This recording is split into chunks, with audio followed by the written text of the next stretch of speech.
Looking back, I'd say I had a pretty enjoyable childhood. Nothing bad ever happened to me.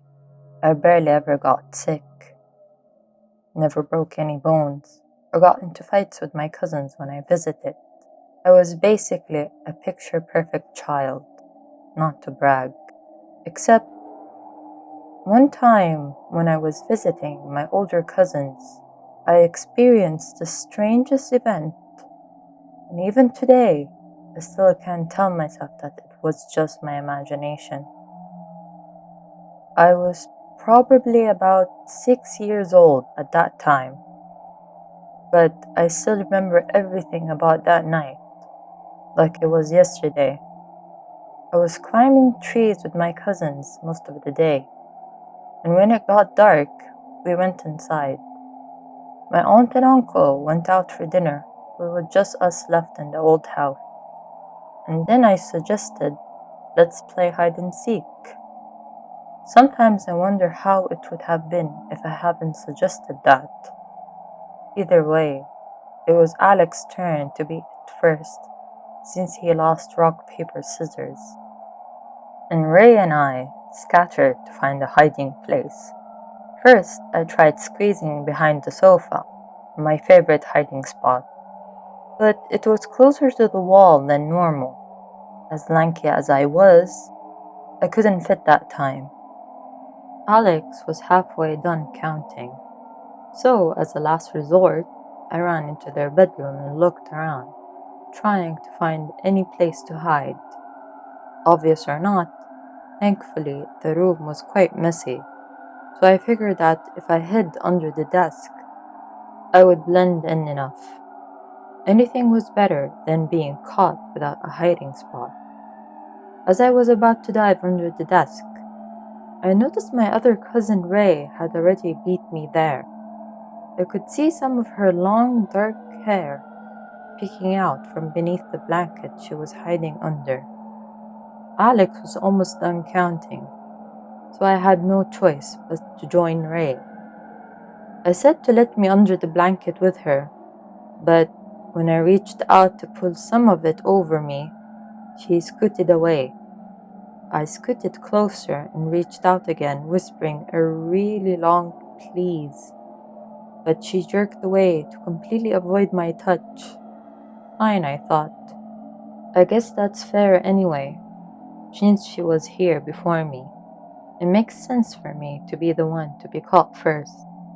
I teasingly whispered that I could see her hair anyways, and she wrestled around in the blanket trying to cover it, not succeeding. When I looked around for my hiding spot, I could see that it was definitely a good place, with some boxes blocking the view of the door around the corner. So if someone just gave me a quick glance over the room, they wouldn't have seen us. I leaned over and whispered how this was really a good hiding spot. Ray rustled around under the blanket in response. Then suddenly I heard Alex walk into the room. He looked around, checking under the bunk beds, right across from the desk. I held my breath. He got up and walked to the closet, checking in there before going back out of the room. I let out a quiet sigh of relief and whispered to Ray how close that was. Ray rustled under the blanket again. From outside the room, I heard both Alex and Ray shout the traditional "Ollie Ollie Asen free" from the other room. So I started to get up, proud of not having lost hide and seek, and say come on to Ray, but she didn't move from under the blanket. That's when I realized that I had just heard both of my cousins call for me to come out. I backtracked in my mind to realize that only my two cousins and I were home. Panic fell over as I ran to the other room as fast as I could and saw both of them standing right there. I tried to explain as fast as I could that someone else was in the room with me. And they, of course, being older, were reluctant to believe me. I tried pulling them to the hiding spot so I could prove it to them, and it took some actual pulling, but I finally got them there. My heart sunk when we looked under the desk.